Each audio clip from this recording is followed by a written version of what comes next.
Good morning. शुभदाच व्लॉगमध्ये आपले सगळ्यांचे स्वागत आहे. कसे आहात सगळेजण? सगळेजण मजेतच असतात. माझी आता तयारी चालू झाली सकाळची, स्वयंपाकाची, डब्यांची आणि नाश्त्याची. आता ह्यांच्या डब्याची पटपट मी तयारी करून देते आहे. किती वाजले बघते आता, काय घड्याळात. आता भाजी काढलेली आहे. आता आज माझी लेक आलेली आहे, छोटी लेक.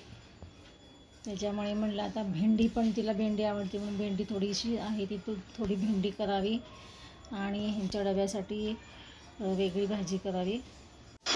आळूच्या भाजीसाठी मी आता शेंगदाणे, खोबरं आणि हरभऱ्याची डाळ ते कढईमध्येच गरम पाणी करून भिजत टाकलेले आहे. आणि आता छोटीने माझ्या मम्मी मला थोडंसं गरम पाणी प्यायला दे म्हटल्यानंतर थोडं गरम पाणी पिण्यासाठी तिला ठेवते आहे. आणि एकीकडे दुधाचं पातेलं ठेवले. आता ते सगळं आता आवरावरी चालली माझी. कणिक ती मळून ठेवली आहे. ती छोटी म्हणती मला, मम्मी मी करते पोळ्या, दे ना. म्हटलं राहू दे, एक दिवसच तू माहेरी आलीस, म्हटलं तुला विश्रांती तेवढीच आहे ना. म्हटलं तिथंही करायचंच असतं सासरी ना. मला वाटलं ह्यांना जायला थोडासा उशीर आहे म्हणून मी जरा आळमटळम चालू होता. तर ते मला सांगितलं नाही नाही मला लवकर जायचं आहे आज. मग त्याच्यामुळे मी म्हटलं पहिलं आता ह्यांचा डबा पहिला तयार करावा, मग आमचं बाकीचं करूया म्हटलं. अशा प्रकारे माझी धावपळ चालूच होती. आता विळी घेतली आहे भाजी चिरायला. आळूची पानं आता चिरून घ्यावी. आळूची त्यांना म्हटलं तुम्ही कोबी देते डब्यामध्ये. ते म्हटले कोबीची भाजी नको, आता जी एक करणार आहे ना तीच भाजी दे मला. आता आळूची भाजी करणार आहे ना तीच डब्यात मला दे. उगी वेगळं 3-3, 4-4 भाज्या करत बसू नको. त्याच्यामुळे मी आता आळूची पानं चिरते. आळूची भाजी करून म्हटलं आळूचं पातळ भाजी, म्हणून ह्यांना म्हटलं की डब्यात पातळ भाजी कशाला द्यायची आळूची, नाही म्हणे. आणि तसे मी मग पातळ नाहीच केली जास्ती, की म्हणजे डब्याच्या बाहेर पडेल असं नाही केली. आणि का पातळ भाजी दिली तर सांडासांडी होती ना डब्यातनं. त्याच्यामुळे मग जास्त पातळ करायला नको. आता हे भाज्या काय काय भाज्या बघू म्हटलं आणि ते सगळं मी आतमध्ये तर भाज्यांचं रॅक ठेवते फ्रीजमध्ये.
डब्याची तयार करते, पोळ्या करते मी आता.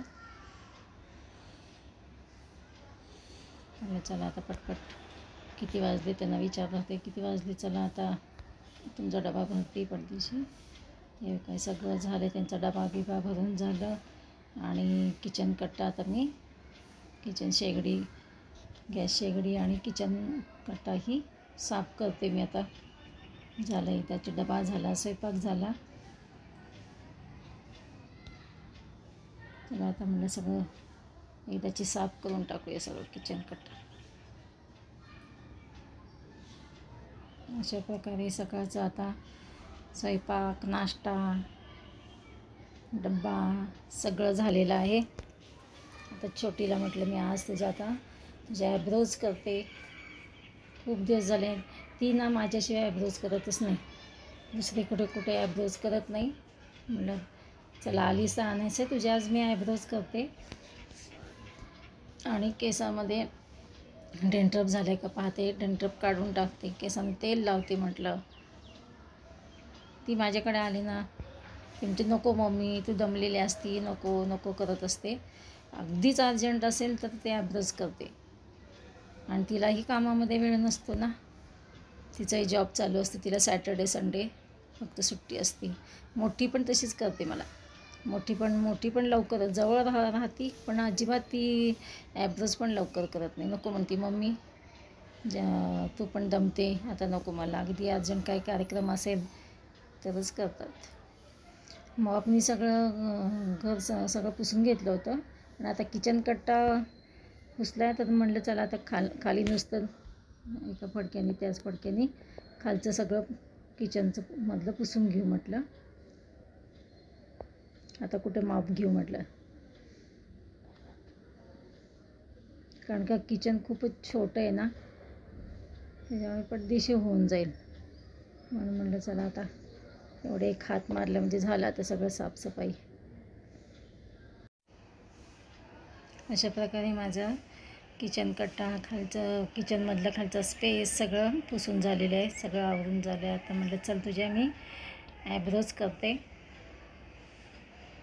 ॲब्रोज करता करता मला ती म्हणत होती मम्मी मला झोपून माझ्या ॲब्रोज करते, माझी काय सर्जरी करायची आहे का. असे काय हसून मजा करत होती.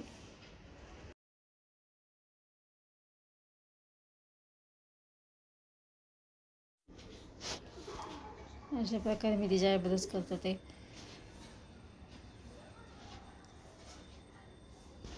तिला म्हटलं थांब आता ॲब्रोज करते तुझ्या, आणि केसांना पण मी तेल लावून देते.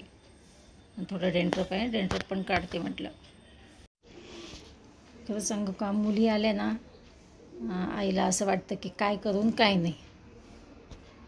तिला नेहमी म्हणते जागा आता आली तर फेशियल पण करते, नाही तर क्लीनअप तर करते, अजिबात नको म्हणत असते.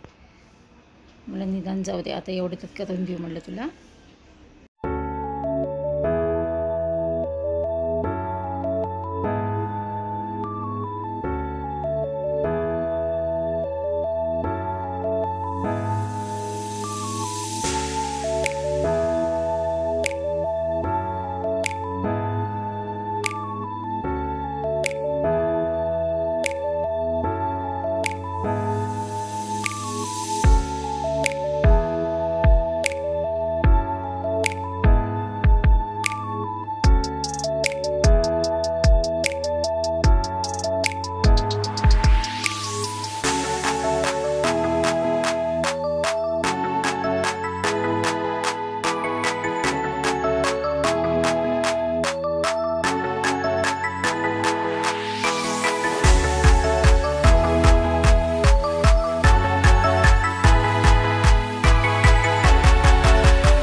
अशा प्रकारे मी तिच्या ॲब्रोज करण्यात मग्न होते.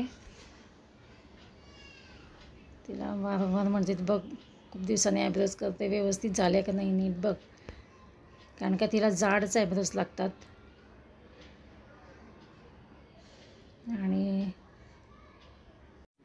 माझं खूप दिवसापासून पार्लर होतं. जवळजवळ 20 ते 22 वर्ष मी पार्लर चालवलं आहे. आता सगळं बंद करून सगळं हे समोर दिसतं तो आरसा मोठा दिसतो तो पार्लरचाच आहे. असं सगळं सेटअप मी ना एका पार्लरवाल्याला जेंट्सला देऊन टाकलं सगळं. आणि आता मुलींचे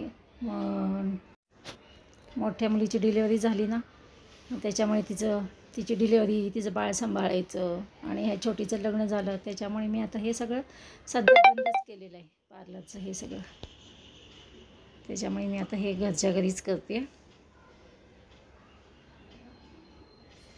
झालं तर हे ॲब्रोज तिच्या होत आलेत.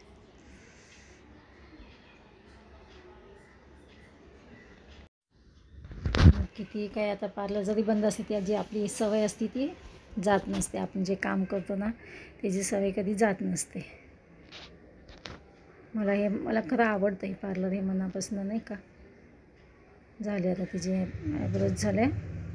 तिला म्हणलं बघ आता कुठं काय राहिले आहे का. डेंटअप पण काढणार आहे म्हणलं आता तुझे, थांब केसामध्ये डेंटअप झाले का बघते. तिचे केस खूप सुंदर आहेत माझ्या मुलीचे. आत्ता थोडेसे इतकी शायनिंग ना केसाला, मस्त शायनिंग आहे तिच्या. आत्ता थोडेसे केस असे तिचे ड्रायनेस वाटतं थोडा, नाही तर खूपच छान आहेत केस तिचे. अशा प्रकारे मायलेकींच्या गप्पा मारता मारता मारता ॲब्रोज चालू आहेत. आता थोडासा आज कुठे निवांत वेळ मिळाला आहे म्हटलं त्याचा आता निवांत वेळेचा सदुपयोग करूया थोडा.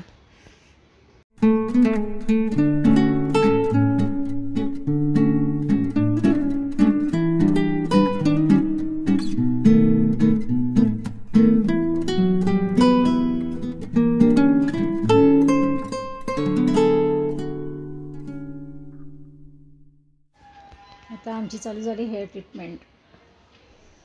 केस सगळे विंचरून घेऊ म्हटलं आणि 2 भाग पार्टिशन केले. आणि पहिला डेंड्रफ काढून म्हणलं, थोडंसं खरडून काढलं म्हणजे ना निघून जाईल. आणि ना क्राऊन माथ्यालाच खूप डेंड्रफ असतं, त्यामुळे म्हणलं तिला पहिला मी डेंड्रफ काढते.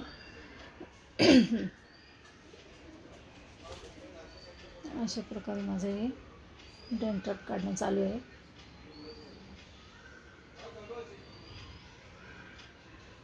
तिचे केस ना ह्याच्यापेक्षा खूप छान लांब होते आणि तिला करायचे असतात शॉर्ट. ती म्हणत असते मला शॉर्ट आवडतात. पण तिचे केस पाहता असं वाटतं नको कट करायला ना, एवढे छान केस आहेत. आणि दाट आत्ताच तिची खूप पातळ झाली, एवढे दाट केस होते ना.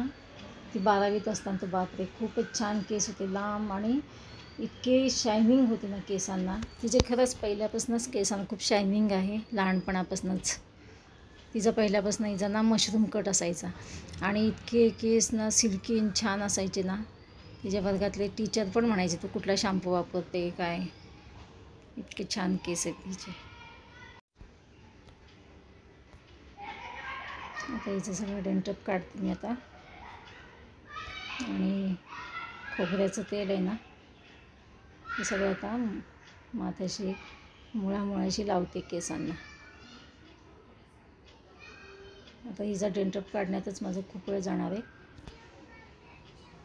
कारण का प्रत्येक अगदी पार्टिशन करून करून डेंड्रफ काढावं लागतं ना. आणि हिचे केस तसे दाट आहेत.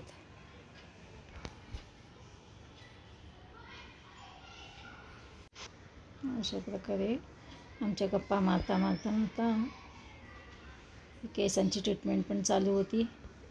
ती म्हणायची अगं मम्मी केसामध्ये डोक्यामध्ये हात घातला केसामध्ये तर मला झोप येते, झोप लागेल आता. झोप आता काय काम आहे म्हटलं, केसांना मी तेल लावते थोड्या वेळ आणि झोप. म्हटलं नाही मला आज जायचं आहे म्हटली. सकाळीच आलेली आहे ना ती आज. ती म्हणली नाही मला आता, मिस्टर तिचे कधी येतात काय, ते सकाळीच गेलेले होते बाहेर. ती म्हणली नाही ते येईल आता, त्याच्यामुळे मग केसांना तेल लावून घेते तिच्याकडनं. आणि मी म्हणले 1 तास तरी केसामध्ये तेल ठेव. आणि बरं म्हटली 1 तासाने मग मी केस धुवून टाकते म्हटली. अशा प्रकारे आता डेंट काढणं होत आलेलं आहे. त्यामुळे तिचे केसांना हायलायटिंग केली होती ना, ती खाली आता केस वाढत आले की ती खाली खाली हायलायटिंग घेते ना, त्याचं शेड खालपर्यंत आली बघा. आता झालं आहे सगळं डेंटअप काढून केसांचं. आता मी म्हटलं तिला तेल लावते. थांब आता पहिला क्राऊनला लावते. खूप काही मसाज करत बसले नाही, थोडाफार केला आहे मसाज केसांचा. कारण का ती ना नेहमी मला म्हणतेस नको मम्मी बस झालं असंच चाललेलं असतं तिचं. त्याच्यामुळे अगदी खूप वेळ काही मसाज केला नाही तिचा. बरोबर मसाज असं केलेलं आहे, तरी हा तिला खूप वाटतं.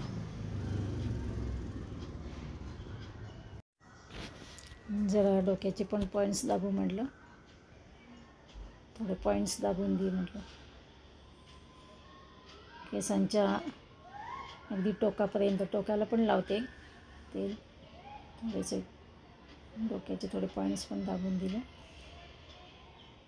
माथ्याला जरा चोळलं.